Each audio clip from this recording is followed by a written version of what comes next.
오늘 우리에게 주시는 하나님의 말씀, 먼저 구약 대부 쪽에 있는 출애굽기 15장 26절 말씀 봉독해 드립니다.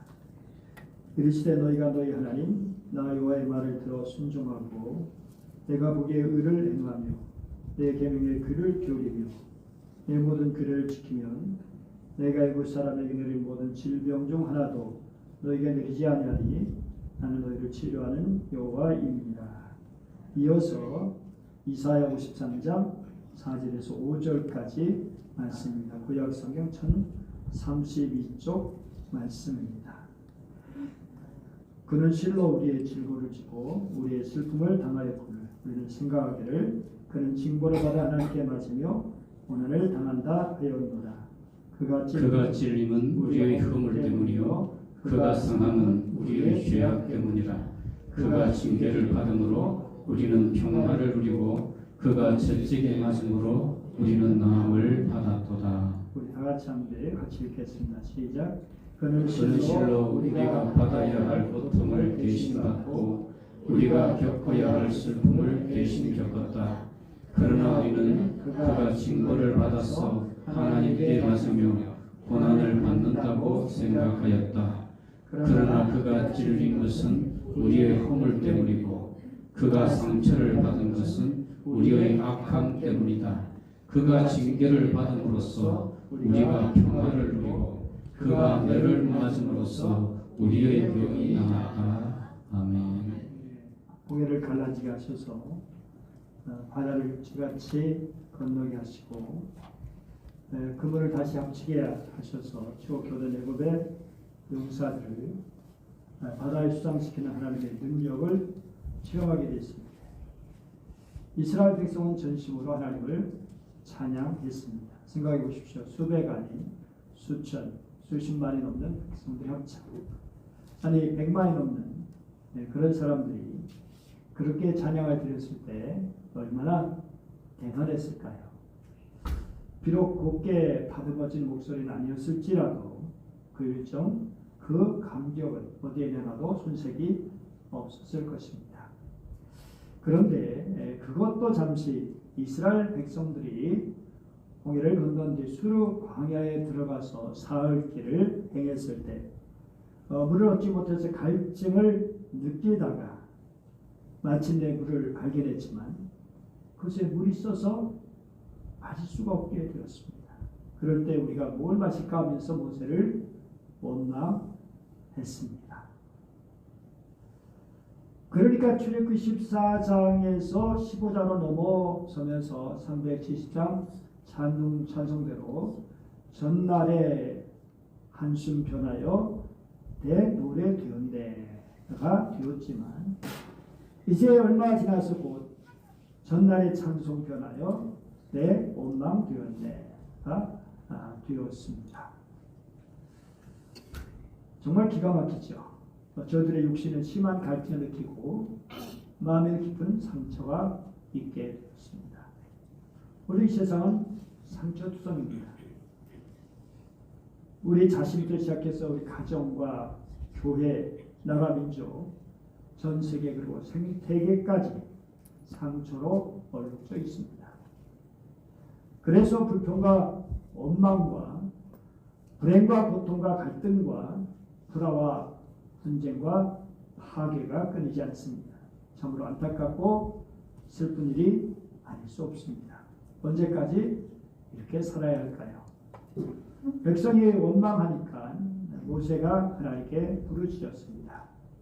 그러자 하나님께서 모세에게 한 나무를 가르치셨습니다. 세번역과 공동 번역에 보면 한 나무를 보이셨다라고 말씀하고 있습니다. 그러니까 정말 그 나무를 이제 가르쳐 주시고 보여주시는 건데, 근데 그 나무가 어떤 나무인지 궁금한데, 그 나무를 던졌다라고 이렇게 되어 있는데, 근데 세번역을 보니까 나무 가지를 꺾어서 던졌다 이렇게 자세히 설명을 하고 있습니다. 어쨌든 그러자 놀랍게도 쓴물이 단물로 변했습니다. 그러자 얼마나 기뻐했겠습니까? 모두 벌컥벌컥 물을 마셨을 겁니다. 그런데 물을 마시기 전인지 아니면 물을 다 마시고 난 뒤인지 하나님께서 그들에게 법도와 율례를 정해 주셨습니다. 26절 같이 한번 읽어볼까요? 시작. 너희가 너희 하나님 나 여호와의 말을 들어 순종하고 내가 보기에 의를 행하며 내 계명에 귀를 기울이며 내 모든 규례를 지키면 내가 애굽 사람에게 내린 모든 질병 중 하나도 너에게 내리지 아니하리니 나는 너를 치료하는 여호와임이니라. 하나님의 말씀에 순종하느냐 순종하지 않느냐에 따라서 병을 주기도 하시고 주지 않기도 하시는 분으로 소개하고 있습니다.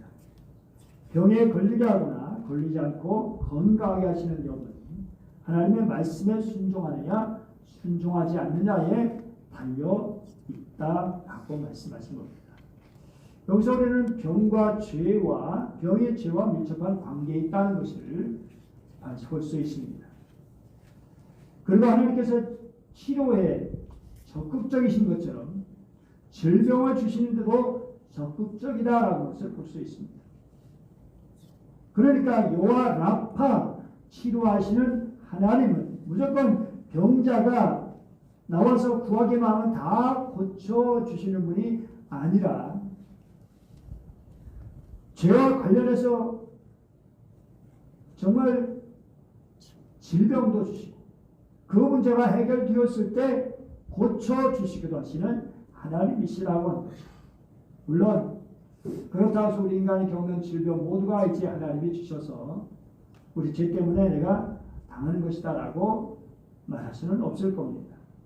어떤 경우는 내가 부주의해서 내 생활 습관이 잘못돼서 또는 다른 사람에 의해서 또는 선천적인 것도 그리고 원인을 알 수 없는 그런 질병도 있을 겁니다. 근데 중요한 것은 하나님께서는 모든 사람이 질병에 걸리지 않고 강건하게 되기를 진심으로 원하신다는 사실입니다. 에스겔 18장 23절 보니까 같이 읽어볼까요? 시작. 주 여호와의 말씀이라 내가 어찌 악인이 죽는 것을 조금인들 기뻐하랴. 그가 돌이켜 그 길에서 떠나 사는 것을 어찌 기뻐하지 아니하겠느냐. 이렇게 돌이켜 사는 것을 기뻐하시는 하나님, 회개하고 사는 것을 기뻐하시는 하나님께서 질병을 보내셨을지라도 여기하고 주님의 말씀을 들고 살면 치료해 주시기를 기뻐하신다는 사실입니다. 우리 하나님께서 보여주신, 가르쳐주신 그 나무가 어떤 나무인지 궁금하죠. 성경에는 그 나무에 대한 대답이 나오지 않고 있죠. 그런데 오늘 이사야 53장 질병 치유에 관한 말씀이 나오는 바로 이사야 53장 그것을 보면 우리 주의 십자가라는 나무에 달리신 예수 그리스도에 대한 예언의 말씀이라는 것을 알 수 있습니다. 그리고 이 말씀은 치료되시는 하나님께서 불행과 고통 가운데 있는 우리 개인과 우리 교회를 이 민족을 치료하기를 원하시는 그런 하나님이시라는 것을 잘 말씀해 주고 있어요. 먼저 이사야 53장 4절 말씀 보면 그는 실로 우리의 질고를 지고 이 질고라고 하는 그런 말이 질병이라는 뜻입니다. 질병이에요. 그리고 지고라는 말은 들어올리다, 가지고 가다 라고 하는 그런 말씀입니다. 그러니까 그분은 실로 우리의 질병을 가지고 가셨다, 들어올리셨다라고 말씀하는 거죠. 우리는 흔히 예수님께서 십자가에서 우리의 영혼의 질병인 죄악만 담당하신 줄 알지만 가장 먼저 우리의 고통의 원인인 육신의 질병조차 가지고 가셨다는 것을 분명히 말씀하고 계십니다. 그래서 우리를 치료해 주신 겁니다. 우리가 건강하지 않으면 이 땅에서 생존하지 못할 뿐 아니라 더 이상 신앙 생활도 주님의 사명도 감당하지 못할 수가 있는 거죠. 그래서 성령에 계시는 성전된 우리의 몸을 건강하게 잘 지켜가는 것 대단히 소중한 일이죠. 그런데도 육신의 건강을 돌보지 않고 지내다가 결국 건강을 잃어버리는 후회하고 한탄한 경우가 얼마나 많이 있습니까? 설령 부주의나 뜻하지 않은 그러한 경우로 건강을 잃게 되었다 할지라도 십자가 앞에 우리의 질병을 다 내려놓고 십자가 치유의 능력을 믿음으로 간구해야 합니다. 그럴 때 야고보서 5장 15, 16절 말씀 보니까 같이 한번 읽어볼까요? 시작. 믿음의 기도는 병든 자를 구원하니 주께서 그를 일으키시리라. 혹시 죄를 범하였을지라도 사하심을 받으리라. 그러므로 너의 죄를 서로 고백하며 병이 낫기를 위하여 서로 기도하라. 의인의 간구는 역사하는 힘이 큼이니라. 분명히 이렇게 말씀하신 것처럼 약속하신 것처럼 인간의 의술로 불가능해도 십자가의 능력으로 우리를 고통 가운데 몰아갔던 지난날의 어떤 육신의 질병조차 기적적으로 치유하여 주실 줄 믿습니다. 하나님의 능력으로 고침받고 기적적으로 고침받은 그런 사례는 수없이 많이 있습니다. 계속해서 이사야 53장 4절 하반절 말씀을 보면 여기에 뭐라고 말씀하고 있죠? 우리의 슬픔을 당하였거늘. 슬픔이란 말이 고통인데 슬픔, 비통, 근심이라는 뜻입니다. 우리의 슬픔을, 우리의 비통, 우리의 근심을 주님께서 당하셨는데 이 당하셨는 말은 짐을 지다 나르다 그런 뜻입니다. 이 우리의 고통 슬픔을 짐을 져가지고 딴 데로 옮기셨다는 것입니다. 우리에게서 떠나게 하셨다는 것입니다. 그래서 이사야 선지자는 예수님께서 십자가에서 우리 육신의 질병뿐 아니라 마음의 슬픔까지도 근심의 문제까지도 대신 지실 것을 예언했다는 사실입니다. 예수님께서 우리 모두의 불행의 원인인 마음의 상처까지도 다 대신 지셨다는 것입니다. 그리고 우리의 이런 마음의 상처까지도 치유의 길을 열어주셨다는 사실입니다. 그래서 지난날 마음의 상처를 치유받기 위해서 에베소 4장 31절 32절 말씀을 보면 같이 읽어볼까요? 시작. 너희는 모든 악독과 노함과 운맹과 떠드는 것과 비방하는 것을 모두 악의와 함께 버리고 서로 친절하게 하며 불쌍히 여기며 서로 용서하기를 하나님 그리스도 안에서 너희를 용서하심과 같이 하라. 정말 그렇죠. 우리의 여러 가지로 잘못된 것들을 악독 이런 것들을 다 버리고 정말 주님 앞에 나와서 서로 용서하고 또 주님의 용서를 주님의 용서 받은 자로서 살 것을 말씀해 주고 있습니다. 여러분 이 치유를 위해서 필요한 것이 바로 용서라고 하는 거죠. 크고 작은 모든 상처를 치유받을 수 있는 그런 길 중에 하나가 용서라고 하는 것입니다. 치유는 용서 바로 이제 뒤에 오게 된다는 사실이죠. 자신의 죄를 깨닫고 자신의 죄를 시인하고 회개할 때 주님께서 그 죄를 용서해 주시고 치유해 주시고 그리고 십자가의 용서와 사랑과 은혜를 체험하고 감사 감격하면서 원수까지도 용서할 때 우리를 불행으로 몰고 갔던 그런 마음의 상처도 치유를 받게 되는 것이죠. 더 나아가서 이사야 53장 5절 말씀 보면 시작.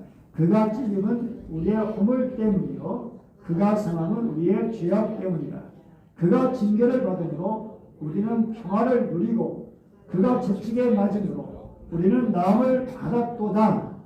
세 번에 보니까 그러나 그가 찔린 것은 우리의 허물 때문이고 그가 상처를 받은 것은 우리의 악함 때문이다. 그가 징계를 받음으로써 우리가 평화를 누리고 그가 매를 맞음으로써 우리 병이 나았다. 우리 일생토록 불행과 고통 가운데 몰고 육신의 질병, 마음의 상처, 그리고 더 나아가서 영혼의 죄악의 문제, 우리 예수님께서 우리 영혼과 죄악 때문에 십자가에 달려 죽으셨는데 바로 우리로 하여금 지옥의 심판을 받지 않도록 하시기 위해서 그럼에도 불구하고 끝까지 믿지 않을 때 결국 지옥의 심판을 면할 길이 없는 것이죠. 그런데 불신앙의 죄를 먼저 회개해야 하는 거죠. 그럴 때 우리가 하나님의 용서와 칭의와 거듭난 영생에 이르게 되는 거죠. 사도행전 3장 19절 말씀 보니까 그러므로 너희가 회개하고 돌이켜 너희 죄 없이 함을 받으라. 이같이 하면 새롭게 된 날이 주 앞으로부터 이를 것이라고 말씀하고 있습니다. 근데 우리가 구원받아 하나님의 자녀가 되었다 할지라도 그래서 날마다 순간마다 불순종의 죄를 자백하며 예수님과 성화의 삶을 살아가야 할 것입니다. 날마다 우리가 정말 우리 속에 죄가 우리 몸에 때가 이렇게 이제 오겠을지라도 계속 생기는 것처럼 죄라는 것이 또 우리에게 있게 되기 때문에 요한일서 그래서 1장 8절 9절 만약 우리가 죄가 없다고 말하면 스스로 속이고 또 진리가 우리 속에 있지 아니할 것이요 만일 우리가 우리 죄를 자백하면 그는 미쁘시고 의로우사 우리 죄를 사하시며 우리를 모든 죄에서 깨끗하게 하실 것이라고 분명히 말씀하고 있습니다. 우리를 죄를 자백할 때 우리를 불행과 고통 가운데 몰고가는 어떤 영혼의 죄악까지도 치유받게 되는 것입니다. 치유가 안 되는 이유는 두 가지입니다. 회개하지 않기 때문에 또 하나는 용서하지 않기 때문입니다. 그러므로 회개하고 용서받고 또 용서함으로 치유를 받으시기를 바랍니다. 우리 교단적으로 특별히 지금 총회가 이번처럼 갈등 가운데 있는 총회도 드뭅니다. 옛날에 신사참배 그런 때도 있었지만 그때는 말할 것도 없고 장소 문제로 지금 고통 가운데 있습니다. 많은 목회자들이 장소를 바꾸라. 또 특별히 영락계, 세문안계 등 유수한계 교회에서 우리가 유치하겠다. 우리가 섬기겠다. 아니면 장로의 신학대우를 하라. 라고 이렇게 하지만 총회 임원들은 부지히 명성교회를 장소로 하고 있습니다. 물론 정말 명성교회 용서하고 화해하면 얼마나 좋겠어요. 그러나 그들 아직까지도 진심으로 회개하지 않고 있습니다. 그래서 그들 치유받을 길을 막고 있습니다. 이런 안타까운 현실을 보면서 정말 이 총회가 어떻게 될지 많은 분들이 걱정을 하고 있습니다. 오늘 총회 주일을 맞이해서 진정으로 우리 교단이 한국교회가 정말 주님이 주시는 치유를 받아서 새롭게 되고 하나님 앞에 아름답게 드려지는 은혜가 있도록 또 여러분도 모두가 치유받은 자로서 더 다른 사람을 돌볼 수 있는 치유할 수 있는 그런 사람으로 살아가는 은혜가 있게 되기를 간절히 축복합니다. 아멘. 기도하겠습니다. 은혜로우신 하나님 아버지 감사드립니다. 오늘도 사랑해 주시고 함께 하심을 감사드립니다. 올해처럼 총회 주일이 무거운 마음이 아픈 때도 그렇게 없습니다. 총회 임원들이 그렇게 장소를 명성교로 고집하고 있는데 주여 저들이 세운 주제 정말 귀한 아름다운 복된 주제처럼 진정으로 주님이 치유하시고 역사하기를 역사하시는 총회가 되기를 간절히 원합니다.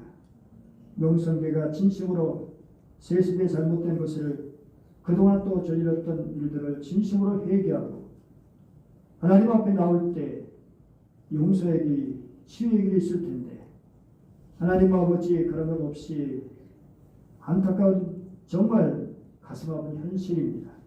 주여 우리 총회를 긍휼히 주시고 붙들어 주셔서 진영 오늘 말씀처럼 치유하시는 주님의 역사를 새롭게 경험하는 은혜 역사가 있게 하여 주옵소서.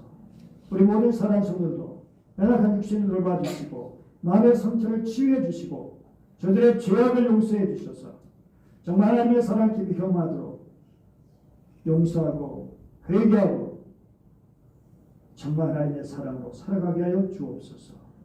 간절히 원하며 귀하신 주 예수님의 이름으로 기도드립니다.